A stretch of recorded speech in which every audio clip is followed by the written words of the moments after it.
Esto es Hoja de Vida con Iván Gallo. Qué felicidad hablar con amigos.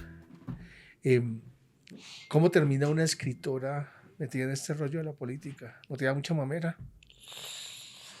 Uy, no tengo ni idea. No, mentiras, han pasado muchas cosas, Iván. Muchas cosas. Y yo creo que la vena política siempre había estado. Y a veces pienso que estaba disfrazada de periodismo, ¿no? Porque tal vez lo que hacía cuando hacía periodismo era como intentar buscar una transformación, ¿no? Como la denuncia para una transformación. Entonces yo creo que eso siempre estuvo ahí. Mi papá era una persona que le gustaba participar mucho de la política. Me llevaba a la casa conservadora Villa del Rosario, en norte Era de Santander. conservador. Conservador, muy conservador. De esos que tenían peleas con el resto de la familia que eran liberales. Y eso quedó ahí, lo comunitario, lo revoltoso en la universidad. Ahora que estoy en la política, como que analizo cosas del pasado, yo digo, pero es que todo esto fue político. Todo esto siempre estuvo impregnado de política. En la universidad, por ejemplo, cuando me echaron, que Que fue la de Pamplona. Tú estudias sí, comunicación social. sí, ¿Y cómo eso fue ese fue incidente? político también. Eso fue no, yo era coordinadora de la Feria del Libro de Cúcuta, Mm. que ahí fue donde nos conocimos tú y yo. Y yo ya había venido a Bogotá a trabajar, trabajaba con editoriales, estaba muy pelada, tenía 19 años y ya me había movido mucho dentro del espacio de la comunicación, de las editoriales, de la gestión cultural. Y volví a la universidad porque me había alejado un par de semestres para venir a trabajar. Y cuando regresé, nada, me encuentro como con un montón de mediocridad en muchos espacios. A mí me descontaban salario por ir a estudiar, me tocaba reponer horas de trabajo. Y llegar y encontrarme con clases donde no pasaba nada, pues era muy frustrante para mí. Entonces hubo un profe en una clase que debió encantarme y no me encantó, que se ¿Cómo se llamaba llamaba? Narrativa Universal. ¿Y quién la daba? No, ni idea cómo se llama ese tipo. Pero ese tipo llegaba como en un viaje, o sea, como en otra onda, te digo.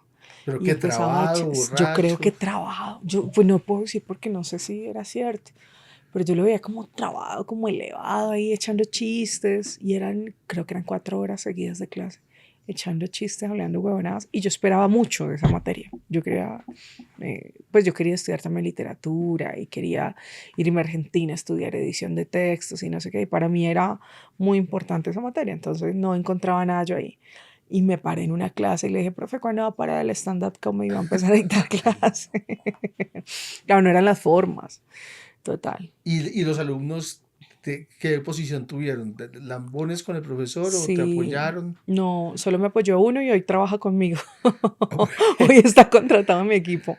Solo una bueno, apoyar persona. a Alejandra ni Le le salió bien. paga. Le salió bien con el tiempo. No, todos se pararon del salón y dijeron, no, no vamos a ver clase con ella porque pues querían que todo fuera más fácil de llevar. Era una materia que tenía como 5 créditos, que costaba mucho Sí, poder pasarla. sí. Entonces empezó un saboteo, me mandaron a ver materias con otras carreras, me presionaban como mucho, me exigían Ya demasiado. te tuvieron entre ojos y te Mm, obligaron a salir. sí, sí, Se lo perdieron ellos, ¿no? técnicamente no me echaron, pero me aburrieron, me cansaron. Habían unos audios del profe, del decano, diciendo que cómo hacemos para aburrirla, o sea, pasaban muchas cosas, pero mira, todo pasa por algo y contentísima de que me hayan echado de la universidad. Ahora, llegando a Congreso, tenemos que hacerle control político a la universidad, A la a esa Universidad de universidad Pamplona de Pamplona, específicamente. claro, hay que revisar. Históricamente ha estado en unos chismes muy feos de Sí. paramilitarismo, ¿no? Por Mm. ejemplo. Mm.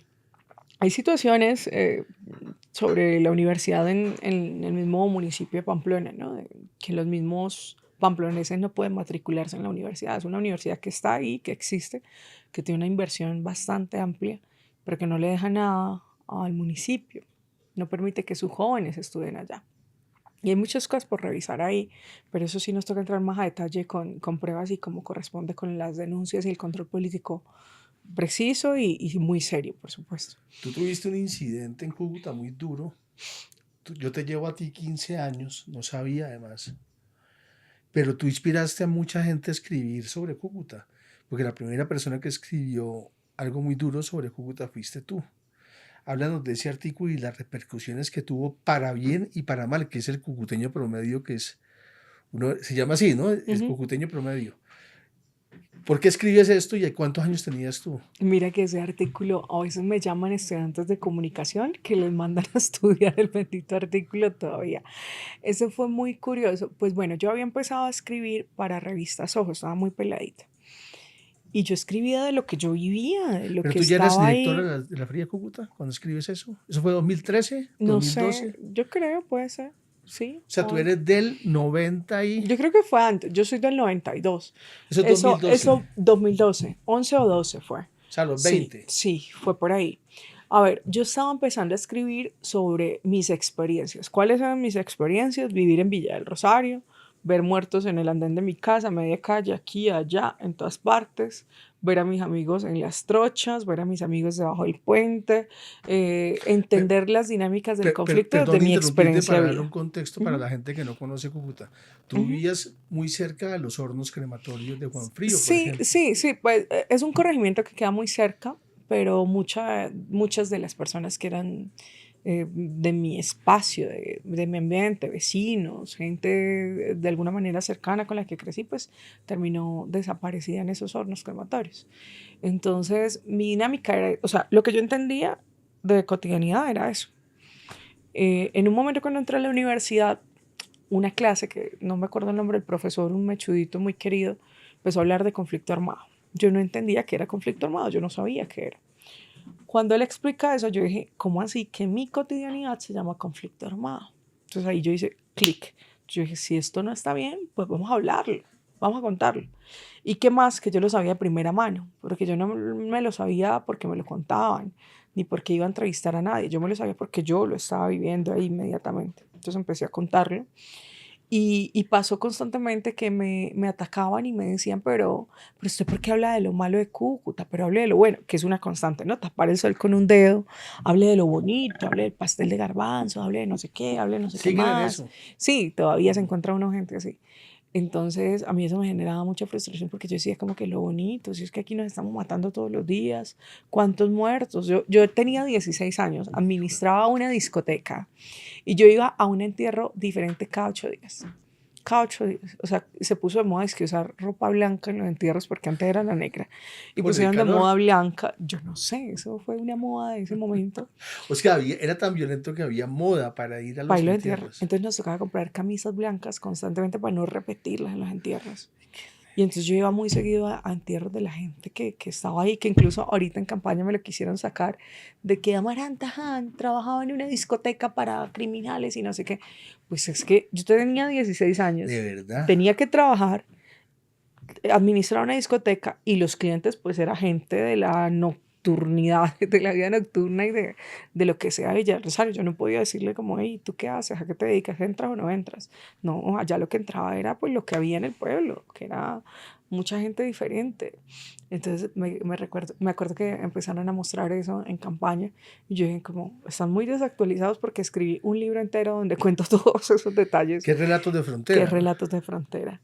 Y me les adelanté 10 o 12, no, 9 años contando esa historia. Eso salió en 2017. Y bueno, entonces se me olvidó porque estaba contando yo todo eso. Porque administrabas el bar, la discoteca, y te tocaba una cotidianidad durísima. Sí, bueno, lo de cucuteño promedio. Sí. Entonces yo lo que decía era como, bueno, esta es la cotidianidad, esto es lo que yo veo mucha gente, pelados que los mataban sin cumplir ni 20 años, o sea, muy peladitos, una matazón de gente horrible. Entonces yo empecé a contar eso y me decían, no hables de eso, habla de lo bueno de la ciudad. Yo, pero qué bueno vamos a hablar, si es que esto es lo que vivimos todos los días. Si acá todos están mezclados con ilegalidad y con contrabando y con ruido, porque además me parecía que era una ciudad muy ruidosa Totalmente. y que no permitía que espacios para la cultura ni para cosas diferentes. Entonces yo estaba muy indignada con eso. Yo quería tener una realidad diferente. Entonces ahí lo que conté fue como una crítica a lo que no me gustaba de la ciudad. Entre ellas era que la gente llevaba el carro a la represa y lo lavaba ahí, que cosa que sucede todavía. Mm. Entre otras cosas de violencia. ¿Te sentiste amenazada en algún momento por ese artículo? Sí, acuérdate que tú también me mandaste un par de cosas y tú me decías, mira, esto está complejo, esto está ¿Te amenazaron con delicado. echarte, porque Sí, con ácido, porque era por la época de la Ponce de León? sí. Tú me contaste y varias personas me contaron que había como una persona organizando tirarme hacia la cara y había, uy, creo que nunca lo había dimensionado, lo acabo de decir y yo dije como, uy, qué fuerte. Y no, gente corriéndome. Al igual, eso se juntó con alguna pequeña reportería que yo hacía porque estaba aprendiendo a tomar fotos. Entonces, cuando había muertos y desastre, pues yo iba a tomar las fotos. Entonces ya me tenían amenazada por tomar las fotos de las cosas que pasaban. Entonces se juntó con el cucuteño promedio y ahí fue donde ya me dijeron, no, ya, te tienes que ir Era esta muy primera vez. impactante Mm. leer eso. En esa época, ¿no? ¿Tú supiste cuántas visitas tuvo ese artículo? No, Era difícil contarlas, era, ¿no? sí, pero Pero yo eso me fue acuerdo que mucho. de verte y además ver a una mujer completamente espectacular, se le despertaba a uno la misoginia por más abierto que uno fuera. Te ha traído muchos problemas pues ser tan Tu bonita. belleza. Qué guay esa pregunta, Iván. Sí, No, porque yo mentira. creo que hay porque Mira, no, pero hay pilla una que, desconfianza pero de mira, la mira qué belleza. pasó. Había un fotógrafo allá de Cúcuta que decía que las columnas me las escribía Jacome. ¿Te acuerdas Claro, de Jacome? de John Jairo, se está Sí, yendo muy bien, Manolesco, Sí, muy querido, lo quiero mucho también, conocido de esa misma época en la que nos conocimos gran contigo. tuitero. Sí, sí, sí, un periodista muy teso. Mm, Entonces a mí me decían que las columnas me las escribía él. ¿ves? Sí, es curioso. Bueno, pues yo creo que Ah, ha pasado múltiples oportunidades y también el paso mío por la industria para adultos ha hecho que múltiples veces tenga que reafirmar que no soy una mujer estúpida, ¿no? Que en muchas oportunidades me ha tocado hacerlo. Siempre han querido como minimizar mis acciones, no sé, a cosas pero es muy pequeñas. difícil por uno aceptar que alguien pueda tener, uno bien feo, alguien que pueda tener belleza e inteligencia, cuesta mucho No. trabajo. No, eso abunda. La cantidad de mujeres hermosas que hay haciendo política y pilísimas, eso es demasiado. De acuerdo, Pero de mira acuerdo. que sí, o sea, me pasaba, por ejemplo, cuando entré a la industria, que me desafiaban mucho en las entrevistas. O sea, les sorprendía que yo pudiera responder con elocuencia a algo. Yo decía, y en qué momento no pueden coexistir las dos cosas, ¿no? Entonces les sorprendía y decían, no, es que eres muy inteligente, no sé qué. Y en la política me empezó a pasar al inicio también, cuando empecé a tener como los primeros discursos políticos en plaza pública, era como, oh, pero es buena, pero tiene discurso. Y yo, sí, huevón, pues soy senadora ahora, estoy ¿Ves? metida en Es esto. un reflejo. Sí. Después te tuve miedo Ujú. porque yo presenté algunas veces en Feria del Libro tipo 2014 y yo tenía la costumbre de fumarme un porro antes de presentar. Me iba para un carro, fumaba un porro y volvía. Y tú una vez, mi esposa siempre se acuerda de eso, me pillaste y me has pegado una insultada. Y acabo de ver, tú Yo eres no me una culicagada, eres una acuerdo. atrevida. ¿Cómo es posible que me insultes si yo soy un señor marihuanero que tiene sus costumbres? Pero es Me que pegas una yo tenía, insultada es que yo, dilo tú que yo hacía esa feria muy bonita. y te corrían. Pero perdón, ahí era muy difícil echarte los perros. Ah, sí, Porque tú tenías un temple, la gente te temía. sí. Te deseaban también, seguramente, pero la gente te tenía miedo. No, es que yo era muy enfocada. Yo creo que ese trabajo yo lo disfruté mucho, ¿sabes? Coordinar esa feria, porque fue una feria que recibimos como con 15.000 asistentes y le montamos 45.000 asistentes en un momentico. Y era porque pues yo suelo ser muy organizada con mis cosas y soy muy exigente conmigo misma y también con otras personas. Entonces, claro, yo quería que si se subían a entrevistar al invitado, pues no estuvieran drogados, güey, No, no le decían, ¿y borrachos. cómo es? Esa vieja que está tan buena. Le dije, una hijo de puta fiera. Tú me Qué odiabas, Pérez. marica. No, nunca te Tú me odié, odiaste un poquito. jamás. No, nosotros nos No, te tenía insultamos un mucho par de respeto. veces. Y no, pero además siempre fue como, Dios mío, que a mí lo que me daba era como pena. Esa feria estuvo Tomás González, estuvo Gustavo Sí, Bolívar, sí. que estuvo Uy, a muchas personas, Mario Iván. Jursic, Sí. y yo ahí conocí por ti y por Pacho al de Matarife, Daniel Mendoza, ¿Sabes quién estuvo? Alfredo Molano, el maestro Molano. que murió en el 2020, eso fue Sí. 2014. ¿Quién Conocerlo a él más? fue muy hermoso, ¿sabes? Fue muy bonito Diana trabajar Uribe, con él. Diana Uribe también estuvo. a Mucha Sablé, gente. Sí, sí, Adolfo Sablec también. Oye, sí, qué cantidad de gente llevamos a Cúcuta. Brigitte Baptiste también estuvo allá. Gigi León Baptiste. Valencia creo que también Sí, lo ese ejemplo no llevamos. se pierde una feria, Sí, pero fue bonito. porque es muy prolífico. Y te iba a preguntar, Daniel Mendoza, ¿qué ha significado para ti? Uf, difícil, ¿sabes? Mira, Daniel Mendoza y yo fuimos muy amigos, muy, muy cercanos durante varios años. Perdón, Yo lo editaba. no sabía que no eran amigos ahora. Sí, ya no. No, no, nosotros, yo le El diablo es editaba sus, Dios. sí, yo le edité a él muchas columnas y manuscritos que hoy creo que hacen parte de la última obra que él sacó. Y yo le editaba y estuve siempre muy pendiente de él y Y tuvimos editarle es difícil una. porque es un tipo, bueno, en fin. Claro, el tipo era un genio en ideas, pero en su prosa era un puto desastre. O sea, había que trabajarle mucho, mucho, mucho. Pero yo era es que yo soy Virgo con TOC. Entonces yo soy así súper psicorrígida. Entonces las ediciones quedaban lindas. Y trabajaba muy fuerte en él, en ese trabajo. Pero bueno, ya cuando empezó lo político, ya en algún momento a él intentaron como denunciarlo por algunas conductas erradas alrededor de las mujeres. Y yo le dije como, güey, yo voy a apoyar eso porque es que yo te conozco y yo sé que eso no es mentira. Entonces, así. Y decidimos simplemente bueno, esto me va a traer problemas haber dicho eso, porque no tengo, o sea, fueron denuncias que no se concretaron, pero yo sé que él tenía muchas conductas cerradas que las hablamos y en lo que quedamos fue como, ay, no te metas conmigo, yo no me meto contigo, ve tú a tu mundo, yo me quedo en el mío. Siento que es una persona que desaprovechó mucho su gran capacidad intelectual porque Sí. era un genio, pero bueno, un genio que debió corregir muchas cosas y no las corrigió nunca. A mí me decepcionó muchísimo, también fui muy cercano a él, pues Ujú. gracias a ti y a Pacho. No sé Pacho en qué onda estará con él, pero era excesiva las ganas de figurar. Yo me acuerdo Mm, que, por ejemplo, en Las Dos Orillas, muchas veces lo tuvimos en el consejo editorial tratando ujú. como de meterse porque quería hacer como una novela sobre swingers. Ajá. En esa época estaba como obsesionado con. Y después resultó pues haciendo Matarife. Pero bueno, no sabía que no. Mm. Pero él fue en su momento eh, alguien que creyó en ti, ¿no? Sí, sí lo fue. Y mira que lo curioso, incluso detrás de cámaras, tú y yo hablábamos de personas que creyeron mucho en mí y Te que decepcionaron. es que es raro, nunca había pensado en eso, ¿no? Hay personas con las que simplemente uno ya en la actualidad, cuando ha tenido cierta madurez y cierto criterio, pues uno dice, no soy afín a esta persona por muchas razones y prefiero que no haga parte de mi círculo, de mi cercanía, pero aún así tiene que quedar siempre el agradecimiento de que fueron personas que se fijaron en uno y en las capacidades que uno pudiera tener cuando nadie más lo hacía, ¿no?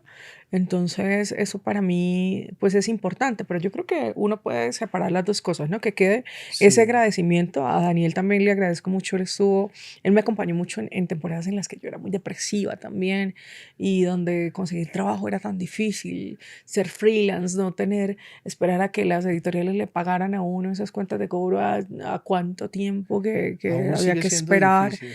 Y muchas personas de las editoriales que eran unos agresores, unos acosadores total, que incluso cuando hicimos esta denuncia contra Salcedo Ramos, muchos se timbraron y me escribían como desesperados pensando que ellos iban a ser el siguiente, porque sabían que tenían muchas cosas ahí ocultas, ¿no? Detrás de todo eso.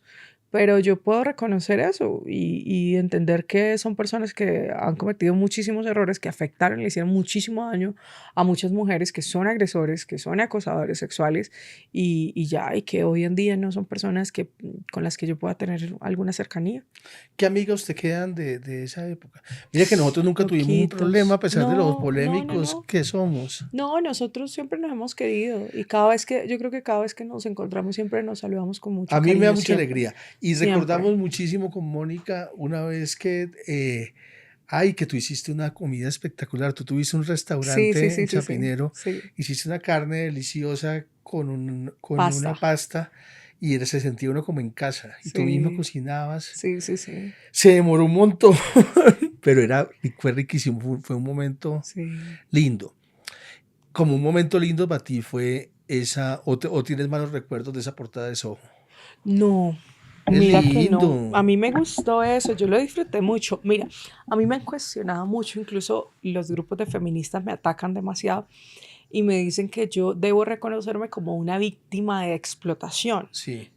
tanto por mi paso por la industria como mi paso por la portada, pues por modelo no modelo de Soho, porque no fui portada. Entonces como que debo reconocerme, como que yo fui una explotada, yo en ningún momento fui una explotada, yo simplemente quería vivir mi sexualidad, mi libertad.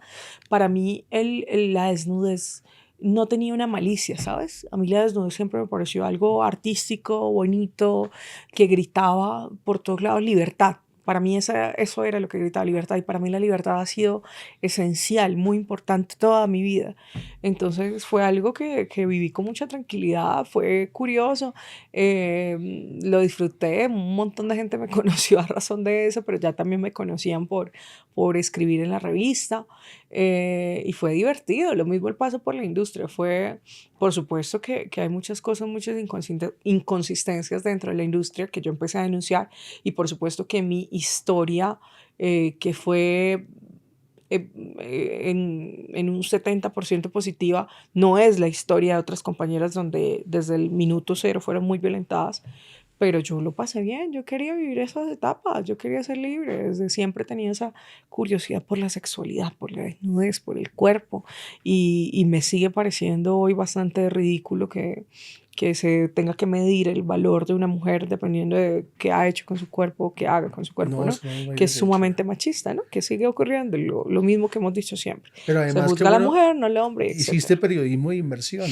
porque ya Sí, algún día vas a escribir el gran libro sobre la industria, ¿no? sí. Aunque yo escribí uno que se llama Desnuda, yo Con siento que intermedio. sí, sí, con círculo de lectores, sí, con intermedio de lectores. Me falta, yo creo que hay muchas cosas que madurar sobre esa conversación. Esa fue más bien como relatos de lo que iba pasando, para que, sin un análisis profundo, ¿sabes? Sino yo te cuento, tú interprétalo, tú decides si eso te parece bueno o malo, yo solo lo cuento. Yo creo que habrá otro momento en el que pueda reflexionar más a detalle sobre eso. Aunque te digo la verdad, bueno, hoy yo estoy tocando el tema de la pornografía porque me siento cómoda contigo, pero ya ese tema me harta A tanto mí hablarlo. también, a Uy, me mí da una también. pereza, A mí marica. Es también, que pero tengo llevo que dar ganas de... 9 años hablando de Pero esa sí me llamó mierda. mucho la atención lo de Nacho Vidal. Ustedes eran muy Ajá. amigos, ¿qué pasó? A ver. Y te lo juro que saltamos del tema. A mí, No, yo hice un TikTok y esa vaina se volvió súper viral contando ese tema. A ver, el tipo, a ver, ¿cómo te resumo? Pasó que yo ya estaba cansada de la pornografía, porque veía, o sea, la pornografía, como otras áreas también, está buscando que tú seas huevona para montártela y para exprimirte y sacarte todo a cambio de muy poco, ¿cierto? Eso es lo que pasaba. Entonces, como yo era la rebelde, entonces ya decían, ah, la colombiana es muy brava, no sé qué, me cancelaban muy seguido de escenas cuando yo llegaba a un lugar y veía que las condiciones no eran las adecuadas para trabajar. Entonces se corrían la voz entre directores y decían, no, la colombiana pone mucho problema, con la colombiana no, mejor no graben con ella, y me cancelaban el resto del trabajo. Entonces yo venía agotada de eso. Llegué a Colombia y tomé la decisión de irme a trabajar a Estados Unidos. Tenía un novio que era actor y me iba a ir a Estados Unidos a trabajar y me negaron la visa por la misma pornografía. Entonces dije, bueno, ¿qué voy a hacer? Yo me toca volverme a España a seguir trabajando en España. En ese momento había un evento en Cali y una marca me dice, vente para Cali para que seas la embajadora de marca y trabajas acá con nosotros y luego sí te vas para España. O sea, en la misma fecha en la que yo tenía que estar en España, me fui para Cali. Cuando yo llego a Cali, empiezan a llamarme mis compañeras y decirme, hey, está pasando algo raro, estábamos ya tomando fotos, estábamos por empezar el rodaje y nos dicen que se cancela todo, no sabemos qué pasó. Siguieron llamándome, me cuentan más adelante que lo que había pasado era que habían encontrado que un compañero estaba contagiado con una ITS, ok, muy fuerte, una ITS. Entonces, que habían ordenado que se frenaran todos los rodajes en Praga, en Barcelona, luego en toda Europa y luego en todo el mundo. O sea, fue una cuarentena de la pornografía en la que ningún país, ningún estado, ninguna productora podía grabar videos. ok.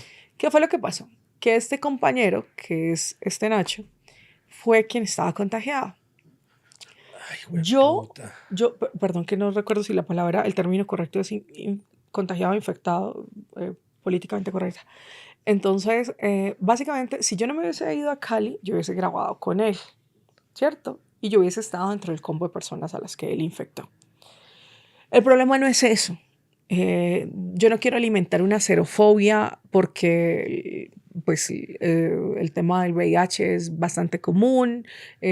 Actualmente pues, muchas personas a través de medicación pueden tener una vida súper cotidiana siendo portadores de VIH y no quiero alimentar una xerofobia. Lo que pasa es que ese man sabía desde hace mucho tiempo Que la que tenía. la tenía y nos puso a riesgo a todos. La A gonorrea. todos. Y las productoras sabían. Y el sitio donde nos hacíamos las analíticas sabían y le falsificaban los documentos a él. Entonces nos pusieron en riesgo a todos. Y uno por lo menos tiene derecho de saber con quién se va a acostar, weón. Es eso. Es De una como vaina acuerdo. de ética. Entonces el tipo es un desastre. A mí me da mucha rabia porque cada vez que él llega a Colombia le abren las puertas de todos los espacios. Es el divo de los divos de los divos. Y a ese tipo le falta mucho la ética, muchísimo la Y está ética. preso además, ¿no? Porque tuvo un problema que Tiene una fue condena, no sé si es un que se, intramural que se o puso a cómo recetar será. unos hongos, ¿no? Un Sí, yagé. es que él en su desbalance de ser un desastre como ser humano, le da su lado espiritual eventualmente, entonces hacía esto como ¿cómo se llama? Mambo, el sapito. El sapito, Sí, el no del recuerdo, Amazonas sí, que que con un palito te ponen, no recuerdo exactamente, el cambo. Entonces, él lo hacía, seguramente no supo hacerlo y una persona falleció en medio de el ritual que se hizo. Entonces, pues ha sido juzgado. También creo que pasó algo ahorita con sustancias. Estuvo involucrado en un tema de sustancias, algo de tráfico de sustancias, no sé qué. No sé, yo solo digo que ojalá que ese hombre no llegue a pisar Colombia porque acá llega a hacerle daño a un montón de mujeres. Entonces es mejor que se quede por allá, ¿sabes? Que se quede por allá porque no, la cantidad de denuncias también que se pudieran recoger de él son desastrosas. Además que nos dimos cuenta acá que pues venía muy seguido a hacer pornografía acá a Colombia porque claro, acá le pagaba una cuarta parte de lo que se ganaba una actriz en Europa, ¿no? ay, Entonces venían a jueputa. hacer un desastre como quisieran. Y mucha gente también en Europa hizo eso. Hubo otro que era un tal La Piedra, que tenía una orden de captura acá por grabar con menores de edad en el Valle del Cauca, si no estoy mal, y nunca más pudo volver a pisar Colombia. Y eso pasaba mucho. Y ahora que la pornografía revivió en Colombia, porque la pornografía, por esta pandemia que te cuento de VIH, que se juntó con el COVID y se juntó con el OnlyFans, que el OnlyFans hizo que ya no trabajaran tanto en las productoras las actrices, todo eso hizo que la pornografía, como se conocía las productoras, se fuera acabando. Pero Medellín empieza a través de un grupo de mujeres muy hermosas y muy exitosas en las redes sociales y en OnlyFans, a revivir esa industria para adultos. Entonces ya no teníamos que viajar los colombianos a grabar pornografía en otro lugar, sino que empezó a venir toda la industria de pornografía del mundo a Colombia, específicamente a Medellín, a grabar. Medellín revivió la pornografía del mundo. Pero Y tremendo. empezaron a llegar ahí muchos actores gringos que eran agresores con denuncias por violencia sexual, con Pero denuncias, tremendo. con denuncias, o sea, tipos que ya estaba súper claro que sí eran agresores, que estaba verificado, y empezaron a llegar a Colombia a eso. Eh, yo no te veo a ti siendo, debe ser muy trágico caerte, porque tú eres una mujer muy fuerte. ¿Te aburra que te caigan? A veces decides caer. ¿Que ¿Cómo? me echen los perros? Sí, Ay, no. A ver, te incomoda o depende del man. depende del tipo, pero a mí me da como pereza eso. No sé, yo creo que ya todo eso Tú quedó. afrontas, si te gusta alguien, sales al frente. Sí, sí, total. Sí, si me gusta alguien, voy a toda, no me quedo esperando. Como que si me han hecho los perros, como que, ay, no pierda el tiempo, El compañero. mismo cuento de Ay, qué siempre. pereza, sí. Es muy curioso porque a veces los que son, ¿cómo es que se llaman? Sapiosexuales, entonces lo quieren conquistar a uno. A la parla. Amaranta, ¿y cómo sería un vino? Y vibro, y leer poemas. Y yo, "Jue puta, esto, cero". Y los otros son, bueno, con plata sí me encanta que yo creo que mm, saben que no se acercan a ofrecerme nada, o sea, como que, ¿qué quieres? ¿Un viaje? Que no, nada, nada, porque es que yo no le recibo nada a ningún man. Yo creo que yo he sido la que ha dado, ¿En serio? pero, Pero no, yo creo que a mí me conquistan ¿con qué? Con muchísimo respeto y con entender mis tiempos, ¿sabes? Tengo unos tiempos ahí medio raros, ¿sabes? ¿Pero qué? ¿Pero Entonces, por depresión? O, no, no, yo creo que es por trabajo en general. Por ejemplo, ahorita ya llevaba yo 25 días fuera de casa. Entonces, tiene que un hombre entender eso, que a veces uno se desaparece un día entero, que estoy en zonas donde no tengo señal, en zonas rurales, o que a veces estoy muy saturada y lo único que quiero es silencio, que todas esas cosas. Tengo pareja, ha sido muy comprensivo con esas cosas. Le tocó duro al inicio, pobrecito, pobrecito. yo me acuerdo que, eso no te acuerdas, había en Cúcuta una discoteca que se llamaba El Iván. Sí, eso sí, existe todavía, ahí ponen salsita de vez en cuando, ¿no? Todavía ponen salsita. Entonces, como en el 2014 fuimos allá un poco de gente y un amigo mío, pues obviamente enamorado, te sacó a bailar. Y empiezan a bailar y el amigo mío es malísimo bailando, pero nadie le dice nada. Y tú le dices, mira, tú tienes toda la actitud. Yo dije eso, no Porque el te mal le creo. daba vueltas y te dije, tú tienes toda la actitud, pero siéntate. Ay, no No puede tienes ni ser. idea. Entonces desde ahí a mi Yo amigo le dije dicen el eso. viejo actitud. Tú le pusiste No, un apodo. güey, en serio, qué Ey, pena con tienes actitud. toda la actitud. Tú eres así, por eso te digo, ¿En qué serio? miedo. La Ay, gente que qué no la conocen, pena. no, pero está muy No, bien. pero mira que eso es una de las cosas más hermosas que yo he aprendido en la vida. Y es a poner límites. Qué lindo, parce. Eso no se lo enseñan a uno nunca. No, Menos en Villa del Rosario, en estrato uno, siendo mujer, te digo.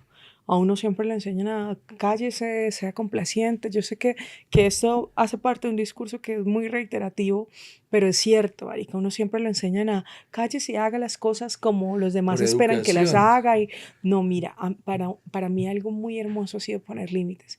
Y los pongo donde sea, los pongo con mi familia, los pongo con mi pareja, los pongo en cualquier espacio, siempre, de todo, porque pues para mí lo más importante es como el respeto y no hacer cosas que yo no quiera hacer, ¿sabes?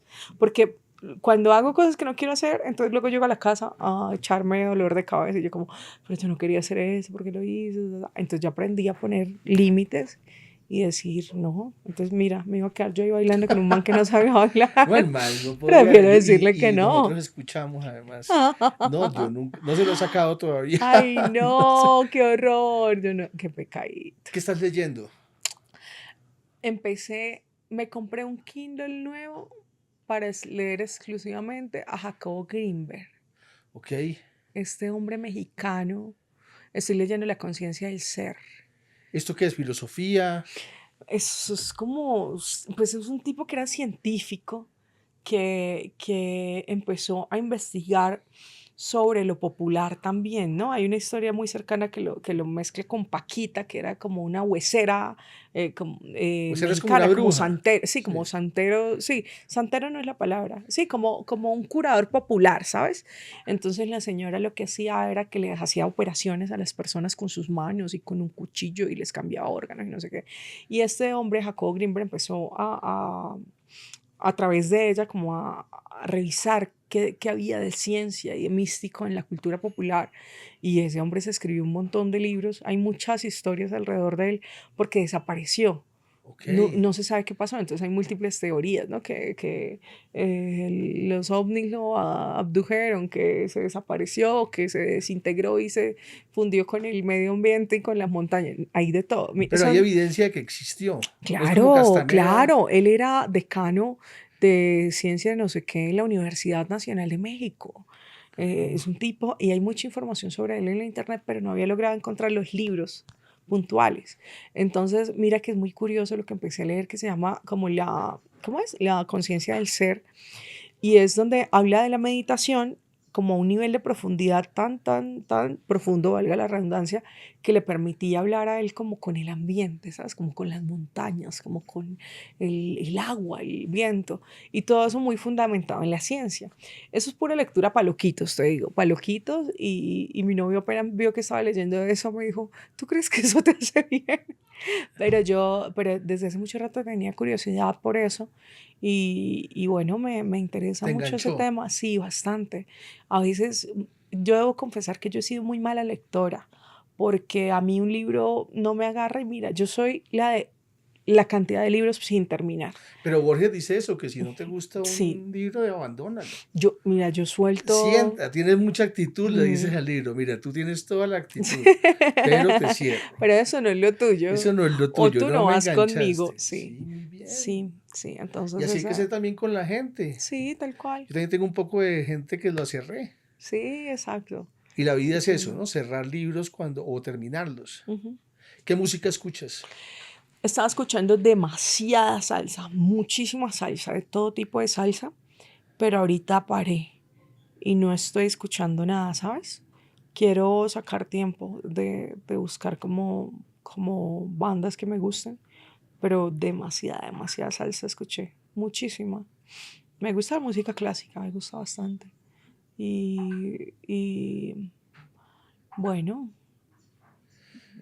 sobre todo la clásica, que es la que me permite escribir, ¿sabes? Porque si no tengo musiquita clásica para escribir, no conecto el cerebro. Bueno, Me da la dispersión. tienes 33 años, vas a empezar en la política ya duro con el Senado. ¿Eres de las que monta plan? ¿Te ves pues a 10 años o qué? No, yo tengo dos objetivos puntuales ahorita con este Senado, y es primero cuidar mi salud mental y no enloquecerme en 4 años. Es bien demandante, te digo, es bien demandante esto.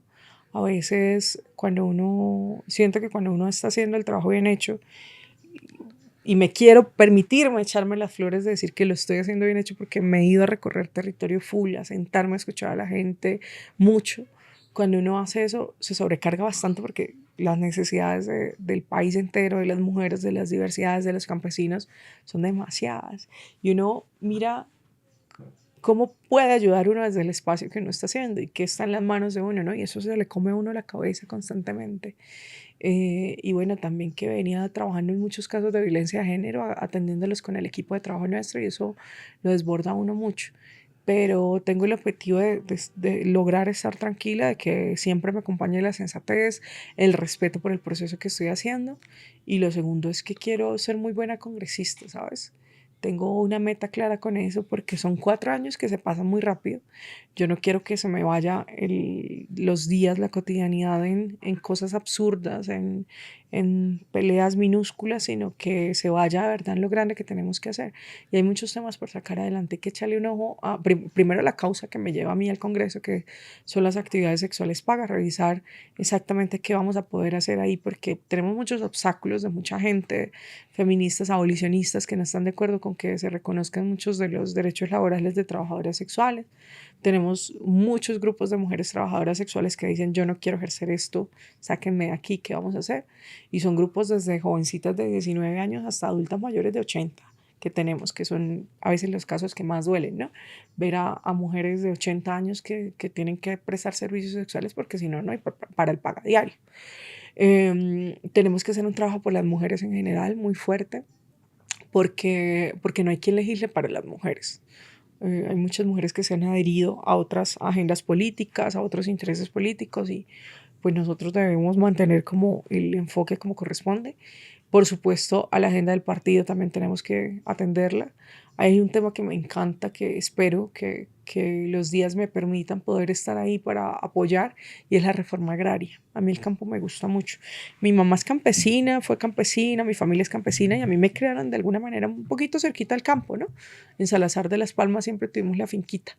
Entonces, darme cuenta que esa discusión de la reforma agraria no era para nada ajena a mí, sino que estaba muy en sintonía porque conocía también desde la experiencia de vida las necesidades del campo. Entonces me involucró demasiado, y he hecho también un trabajo muy bonito con organizaciones de mujeres campesinas, de jóvenes campesinos, de diversidades campesinas. En el Catatumbo hay una red que se llama Red Diversas, que son personas de la población LGBTIQ más que son campesinas y que están en resistencia en un territorio de tanto conflicto, ¿no? Y por supuesto, otra de las cosas que vamos a prestarle mucha atención es a Norte de Santander.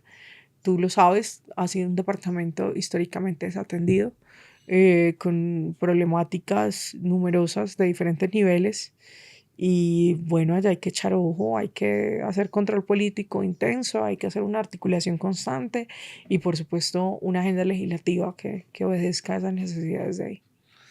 Mira, yo soy muy orgulloso de ti, te quiero muchísimo y te agradezco mucho, de verdad que la confianza, pero sobre todo estoy muy orgulloso, he visto tu crecimiento y pues eres un alma vieja, tienes 33 años, apenas estás empezando y quién quita que salga esto muy bien. Mm. Pues ahí está mi compromiso. Yo creo que yo he sido muy exigente conmigo misma, me he dado cuenta estos días y pues también eso ha permitido como que cuando me meto a alguna cosa pues lo haga con convicción y con el corazón.